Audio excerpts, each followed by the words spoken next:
ang mga posibleng managutan ng criminal and administrative charges. Iminumungkahi namin na imbestigahan ng Office of the Ombudsman ang mga sumusunod. Una, si DOJ Secretary Remulla Boying. Ikalawa, baka managot din si General Romel Francisco D. Marbil, ang Chief PNP, si SILG Secretary John Vic Remulla, maakusahan din ng arbitrary detention katulad nung iba. Ang ikaapat na maaring patawan din ng kaso ay si General Nicolas Torre III. Ikalima, Ambassador Marcos V. Lacanilao.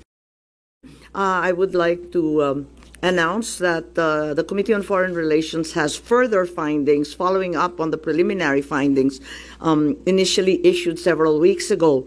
Matapos ang tatlong hearing, tatlo na naman ang aming findings at natuklasan. Unang-una, ang pag-aresto at pagsuko kay dating Pangulong Rodrigo Duterte sa ICC ay klarong may motibong politikal. Ikalawa, may magkakaugnay na pagtatangkang pagtakpan ang mga detalye at motibo sa likod ng pag-aresto ng dating Pangulo. May cover-up. Habang nagpapatuloy ang unang pagdinig, tumanggi si DILG Remulla na magsalita. Tanungin siya tungkol sa panayam kay Pinky Webb, kung saan sinabi niya na group effort ang pag-aresto at in-invoke pa ang executive privilege samantalang lumabas na sa media. Una, tinawag niyang chismis ang pahayag.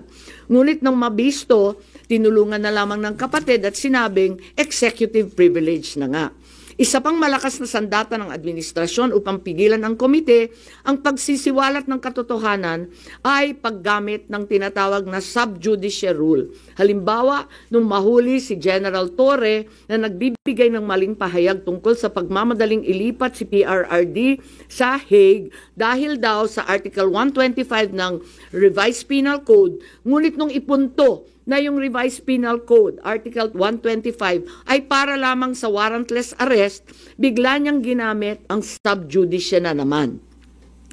Isa pang indikasyon sa pagtatakip ng administrasyon ay ang blanket invocation ng executive privilege ni Executive Secretary Bersamin upang pagbawalan lahat ng opisyal ng ehekutibo dumalo sa ikalawang hearing noong 3 ng Abril. Mas lumala pa ito nang sa hindi pangkaraniwang hakbang, tumanggi ang ating Senate President, pumirma ng mga sabpina nung araw na yon. Bagaman dumalo mga opisyal sa ikatlong pagdinig noong 10 ng Abril, ginamit pa rin ang executive privilege sa mga susunod na isapin. Kung sino-sino nag-utos ng pag-aresto, kung sino ang nag-utos ng paglipat niya sa Hague, at kung paano nakuha ang eroplano na ginamit sa paglipat. Hindi nagtapos ang cover-up sa pagdinig dahil alam din natin na matapos yon pinalaya si Ambassador Lacanilao at hindi na naman pinirmahan yung mga sabpina. Matapos ang pag-aresto kay PRRD, lumakas ang pro-Duterte sentiment at bumagsak ang trust rating ng administrasyon. Ayon sa isang mapagkakatiwalaang source, naglunsad na ngayon ang administrasyon ng isang communication plan upang ilihis ang atensyon ng publiko patungo sa mga issue ng West Philippine Sea at di umanong disinformation ng mga tinatawag na China trolls ng kanilang embassy. Kaya asahan natin na ito ang magiging balita sa mga susunod na araw. Hindi inaasahan ang political backlash sa pag-aresto sa dating Pangulo. Kaya ngayon, sinusubukan nilang kontrolin ang sitwasyon sa pamamagitan ng pag-focus sa West Philippine Sea, pagsisi sa China, at sa huli ay iuugnay ang pagtaas ng suporta kay Duterte sa sinasabing kampanya disinformation ng China. So una, may duda tayo na politically motivated. Ikalawa, whole of government ang nagamit dito na talaga naman comprehensive itong planong ito. At ikatlo, ang mga posibleng managutan ng criminal and administrative charges. At iminumungkahi namin na imbestigahan ng Office of the Ombudsman ang mga sumusunod. Una, si DOJ Secretary Remulla Boying maaring managot sa violation of RA 3019 anti-graft and corrupt practices for sanctioning an invalid administrative arrest against the former president in contravention of the ruling of the Supreme Court in the 2023 case of Immigration versus Juan Wenle. Maliwanag na napakadaming kondisyon, kwalifikasyon at requirement na isinaad ng ating Korte Suprema doon. Ikalawa, usurpation ng DOJ ng judicial functions. Kahit hindi sila korte, naghahatol sila na halos sila ang naging husgado. Ikatlo, grave misconduct and conduct prejudicial to the best interest of public service.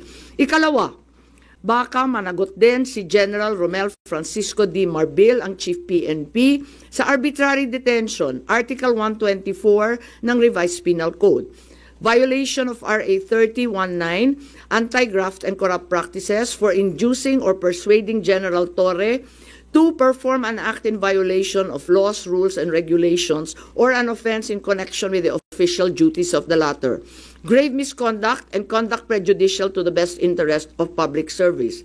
Andito rin sa mga nakalista at ayon din sa payo ni dating Supreme Court Justice na nagpayo sa atin na malahil si SILG Secretary John Vic Remulla ay maakusahan din ng arbitrary detention katulad nung iba.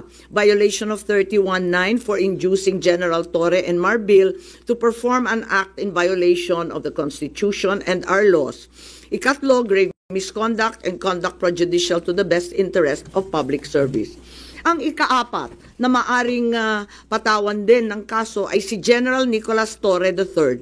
Maaring managot sa arbitrary detention. 2 counts of arbitrary detention, not only against the former president, but also against former Executive Secretary Medialdea. Ikalawa, violation of RA 7439 for not allowing the former president to be visited by VP Sara, both his daughter and his named counsel, and for forcing the former president's lawyers to leave him. Also, the violation of 3019 for allowing himself to be induced or persuaded by General Marbil or SILG Remulla to perform an act in violation of law, rules, and regulations in connection with his official functions. Grave misconduct and conduct prejudicial to the best interest of public service ay maaari ring ipataw laban kay General Torre. Ikalima, Ambassador Marcos V. Lacanilao. Maaring managot sa usurpation of official functions, Article 177 of the Revised Penal Code, pagsisinungaling sa ibang kaso at perjury sa ilalim ng Article 183 of the Revised Penal Code, false testimony in other cases, and perjury in solemn affirmation under Article 183 of the Revised Penal Code, at conduct prejudicial to the best interest of the service. So ito ang further findings namin. Hindi ko masara yung investigasyon kasi marami pa ring mga issue katulad ng sinong tumulong sa ICC, yung tungkol sa eroplano na nanatiling bukas at masalimuot. It's been a rumor, once again, that the Vice President will in fact be issued by the ICC a warrant immediately. So, alam natin na si VP Sara ay nandun sa listahan. Pero alam ko na nasa ibaba siya, no? Doon sa mga pinangalanan. Ngunit, ilang araw nakalipas, may mga report na siya na ang uunahin. Sorry, where did you get this information, ma'am? Nasusunod si VP Sara na arestuhin? Uso naman ang chismis ngayon. Chismis rin po. Meaning, no credible source, ma'am? Not yet. A few incredible sources, but nevertheless, we have to pay heed. And let me make it clear, I will oppose that warrant with everything I have. Foremost, the administration has said time and time again through the President himself that the ICC has no jurisdiction in the Philippines. Therefore, any warrant of arrest by the ICC cannot be enforced in this country for lack of jurisdiction. It is nothing, that warrant from the ICC, but a mere scrap of paper. Walang bale yun. In addition, there's no basis for the Philippine government to cooperate with the Interpol in enforcing an ICC warrant. The mere fact that a void warrant is transmitted through Interpol does not make it less void, does not make it valid. At ikatlo, as the hearings have established, the circumstances surrounding the investigations of the ICC in this country, the incidents leading to the issuance of these ICC